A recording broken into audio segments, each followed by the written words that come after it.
What's up, everybody? My name's Wes, and this is Battle Map Breakdowns, where I'm going to be breaking down the various maps that are used on the show The Keep, where I'm currently DMing. We just started our Andreo campaign, and so if you haven't watched the episode, you should. It's on the same channel, and if you have, and just like maps, this is going to be breaking down the various maps that I use. There are possible spoilers, so go watch the episode and then come back and enjoy this. So this is going to be the episode 1 breakdown of the Andreo campaign for the Bleakfire Pass encounter. Okay, so we're just going to get started off here at the very bottom. These that I have it on, this is 1-inch thick pink foam. Actually, our previous DM, now player Lauren, created these bases. So this is just pink foam with I think this is some sort of vinyl on top of it that then has 1-inch grid lines laid onto it, easy for building. The thickness of this is useful because, if you can't tell, I generally build with Dwarven Forge, and Dwarven Forge is fairly heavy. This is a piece we'll get into here in a bit, but this piece alone is a 3-inch by 3-inch piece that's 2 inches tall, and it weighs quite a bit. And so you have to make sure you have a solid base. And actually, I'm looking for better ways to transport my Dwarven Forge, as it is fairly heavy, and even the foam is starting to bend. So if you guys happen to know of any good ways of transporting large maps, flying them in and off of the table, please put that in the comments below, or hit me up on my Twitter, because I'm always looking for new ways. So we're going to get over into this, and we're just going to sort of start over here in this corner. So this corner here is just simply this is one of the cave top pieces. You can get this in their Dread Hollow scatter or the actual Dread Hollow piece.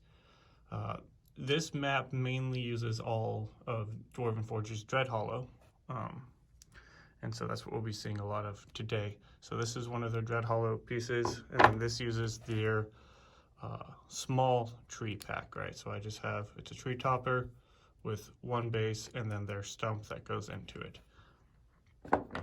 And then a very valuable piece of Dwarven Forge, if you're looking at buying it, I suggest getting them while you can, are these forest blank pieces. There are no raises, there are no rocks, no branches, no nothing. So Dread Hollow is done on a 3-inch by 3-inch base. So this is their smallest piece, and this is a 3-inch. You can kind of see the 1, 2, 3 laid in here. So in this corner, I had a little bit more open space, and that's why I put this on here to sort of break up the open space, provide a little bit of scatter. So I utilized all of that in here. And then as you sort of look forward and up towards this area, as we get closer towards what was the main encounter, you'll notice in the video I took these off. That's the beauty of Dwarven Forge, is you can take off the actual tree itself and still leave the marker reminder of where the tree is. So this was a large tree. All of the Dread Hollow large trees come down into 4 basic segments. You'll have your topper, your medium, your large base, and then your stump. Now the beauty of some of these is you can actually mix and match. If you wanted to stack more up on here, you can even put some of these smaller things on here to reduce in size. But so I had in here, this is one of their light covers, and so I was able to pop these off. This is another small tree with only one gap here. And then further up here I had, this is another light cover. This is another small tree that has 2 gaps in here. If you notice, a lot of the small trees actually in their design, like what you will get, will be 1 topper, 2 of this, and a thing. But to add some variation, it's fun to lift it up and put it down.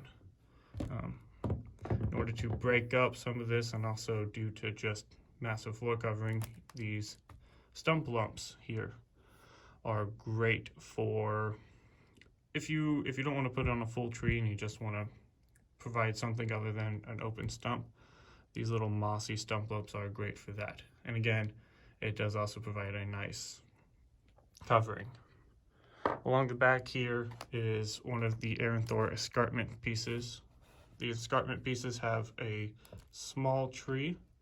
So this is another single stack small tree because I didn't want it to stand too tall above the rest of the trees, and since it's already raised. These escarpment pieces are 3 inches by here and they're 6 inches long. So these are quite hefty, and then they are your standard escarpment height of 2 inches. And then the only really non-Dwarven Forge piece that I used in this map is this little wagon here. This is our cart. This is I believe it's a Nolzur's unpainted. Our local game store, support your local game stores, guys. Our local game store sells these. I think they're actually Pathfinder. And so we use them quite a bit. We have a few put together. So I just bought one and then took a razor blade to it and cut off one of the wheels and cut off one of the things here to sort of give the appearance of a broken cart. It worked fairly well. Again, these are unpainted, so I mean, I am no master painter or anything like that. This is just simply a little bit of brown paint that I threw on here with a dark wash to give it some dirt. Little painting tip, guys. I don't actually own dark wash. I just use black paint and water it down a lot.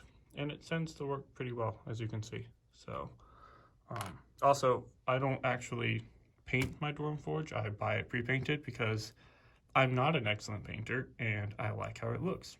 So, this is actually all the standard paint that Dwarven Forge comes in. One of the big pieces that comes with the Dread Hollow is this back here. So it actually comes with another one of these pieces. It's the same. This is the same piece that we had at the front. It's another one of those cave topper scatter pieces. You can see I put a little stump up on here for a small tree. But this is actually the large cave entrance. As you can tell, it is rather large. It has a large base for any of the large trees that you want, such as this one that we took off over there. This can go right up on here if you want a really big tree marking your cave. The Dread Hollow set comes with this little scattered tree. I don't even know exactly what they call it, but it comes with one of these, and so I put that up here to designate a more clear entrance into the cave itself. This cave piece, get this little thing off of here. This cave piece is a large 6x6. If you noticed, most of Dwarven Forge at this point, some of their older stuff didn't have it. Most of it at this point does. It has these beautiful anchor magnets. You see, even the smaller pieces have those. Those are great for trying to deal with elevation. You can get their elevation stilts that will connect right up underneath here. You'll be able to raise things up equal to the height of that if you wish. Obviously, I wanted a more flat terrain, but if you're curious about what these are, those are actually magnets for elevation purposes.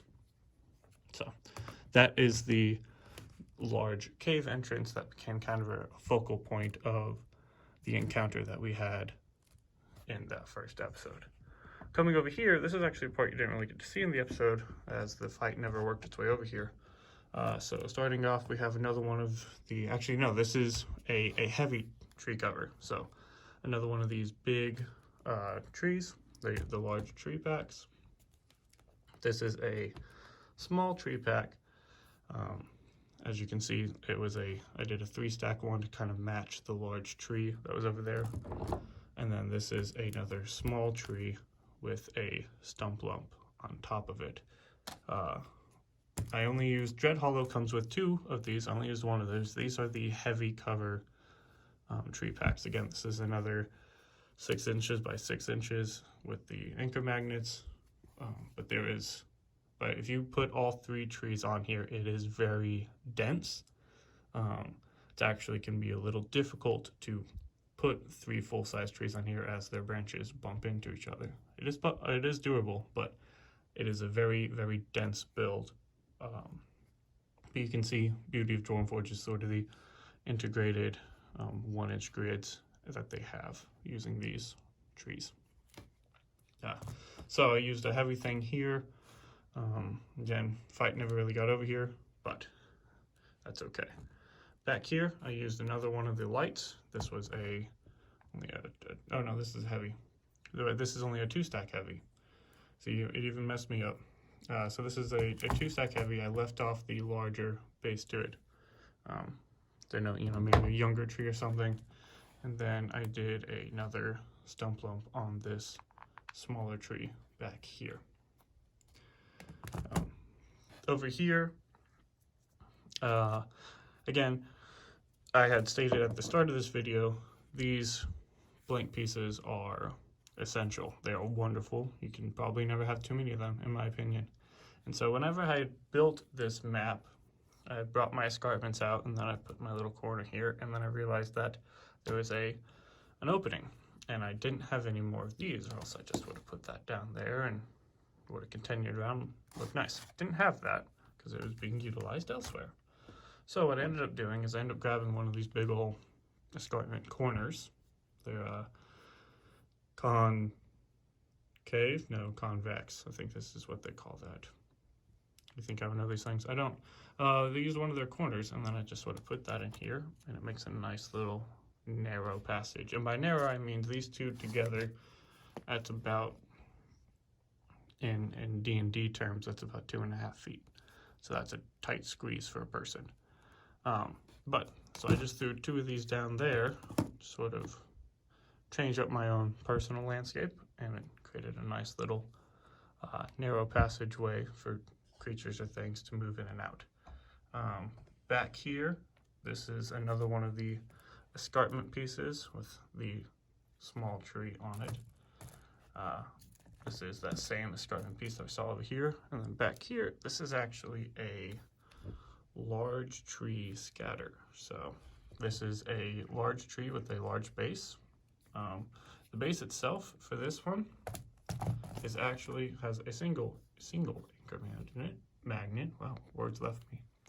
But this is actually the size of a 3-inch by 3-inch base. So this single piece of scatter is actually quite sizable. Give you an idea of how big that actually is. And then of course, this is your standard large tree. Got your tree on top, and then each one of these always breaks down into your individual fiddly bits. It's the beauty of the Dwarven Forge. So, theoretically, if you want to make a really tall tree, you can just stack a bunch of these into each other. Such as, it just all uses this peg system, so it looks a little funky, but it could be done if you so desired. Also, the peg holes are the same, so if you wanted to, you can technically put a small tree into a large tree, such as that. Beauty of Dwarven Forge. Modularity. And then in this back corner here, I have their concave corner here to sort of denote that turn. Again, these pieces are actually, they're all around painted. Nice little lizard there, like the details. These are also 3x3 size anchor magnets. So if I felt so inclined, I could do something like that, turn it around to make that a more pronounced corner. But instead I wanted that to actually go in a little bit and give that little bit of turn. But these are all complete. If you wanted to, you could technically, let me move this down here real quick.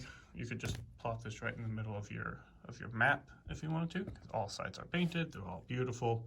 The negative space is on the bottom of these. And that's one thing you'll see as we sort of go through this. Once you get into some of the Aranthor cliff pieces, your negative space won't always be on the bottom. And so you have to sort of take that into account when you're building. But when it comes to Dwarven Forge, most of your builds are going to be negative space bottom. And then up along this back here, I have another escarpment. This has a 3-stack light tree, small tree, with your standard escarpment piece here. And if you notice, I mean, all of these escarpment pieces are the exact same, but they all look beautiful and they all mix rather well. They all have fun little colorations within them, and of course all of these are painted throughout, so you can put them wherever, whenever. I mean, even this back here makes a nice little background there with the root system if you need a more sheer cliff face. But that is the beauty of Dwarven Forge, is their modularity, and just they look really good. They are very heavy though, as I stated, so always trying to find new, better ways to transport the large aspects of it.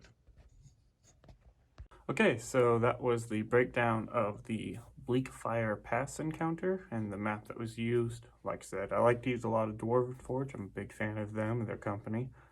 They make some great stuff. So as we continue on with this series, these battle map breakdowns, you're going to end up seeing a lot of Dwarven Forge. Again, I always get it pre-painted, but that's a personal thing.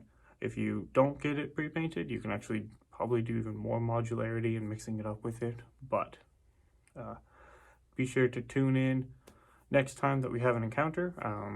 Pretty much any time that there is an encounter on the keep and a map is displayed, I will then be going through and breaking down what exactly went into that map. Some of them will be more complicated, some of them will be fairly simple. This was a not too complicated build, as it mainly just comprised of a single set. So thank you guys for watching, thank you for tuning in, and I'll see you all next time.